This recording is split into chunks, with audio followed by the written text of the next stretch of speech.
আজকে একটা মজার কথা শেয়ার করব। আশা করি কথাটি সবার ভালো লাগবে।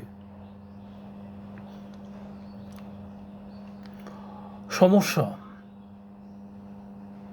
সবার জীবনে আছে, সবার মধ্যে আছে। সমস্যাকে